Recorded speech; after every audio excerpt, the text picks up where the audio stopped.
സുരേഷ് ഗോപി ഒരു ആൽമരത്തിന്റെ ചോട്ടിൽ ചെന്നിരുന്ന് തന്നെ വോട്ട് ചെയ്ത് വിജയിപ്പിച്ച കുറച്ച് ആളുകളുമായി സംവദിച്ചപ്പോൾ സ്ഥിരം കരച്ചിലോളികളുടെ കുരു വീണ്ടും പൊട്ടി.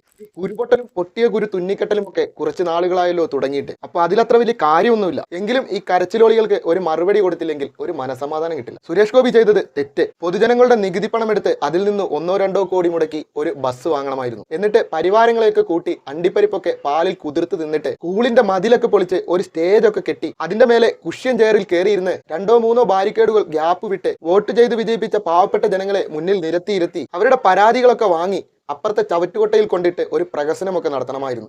എങ്കിൽ ഈ കരച്ചിലോളികളൊക്കെ ഹാപ്പി ആയേനെ. കൂടെ 1-2 രക്ഷാപ്രവർത്തനം കൂടി ഉണ്ടെങ്കിൽ ഡബിൾ ഹാപ്പി. ഇതിപ്പോ അങ്ങനെയല്ലല്ലോ. വളരെ സിമ്പിൾ ആയിട്ട് ഒരു ആൽമര ചുവട്ടിൽ ചെന്നിരുന്ന് ഒരു കാലത്തും അന്തംഗമ്പി മന്ത്രിമാർക്ക് പറ്റാത്ത രീതിയിൽ ജനങ്ങളുമായി ഇങ്ങനെ സംവദിക്കാൻ നിൽക്കുമ്പോൾ കുരു എങ്ങനെ പൊട്ടാതിരിക്കും? ഇന്നത്തെ സാഹചര്യത്തിൽ അന്തംഗമ്പി മന്ത്രിമാർ ഇങ്ങനെ സംവദിക്കാൻ ചെന്നാൽ ജനങ്ങൾ എടുത്തിട്ട് ഉടുക്കുന്നത് കാണാം. ഇനി ആദ്യത്തെ വിവാദത്തിലേക്ക് വരാം. കൊച്ചുവേലായുധൻ എന്ന ഒരു പാവപ്പെട്ട മനുഷ്യന്റെ അപേക്ഷ നിരസിച്ചു എന്നാണല്ലോ ആദ്യത്തെ കരച്ചിൽ. ആ പാവ മനുഷ്യൻ അവിടെ വീടില്ലാതെ ജീവിക്കാൻ തുടങ്ങിയിട്ട് കാലങ്ങൾ കുറെ ആയിട്ടുണ്ടാകുമല്ലോ. പഞ്ചായത്ത് ലെവലിൽ നിന്ന് ഒരു വീട് പോലും വെച്ചു കൊടുക്കാൻ കഴിയാത്തവന്മാരാണ് ഇപ്പോൾ കിടന്ന് കരഞ്ഞു മെഴുകുന്നത്.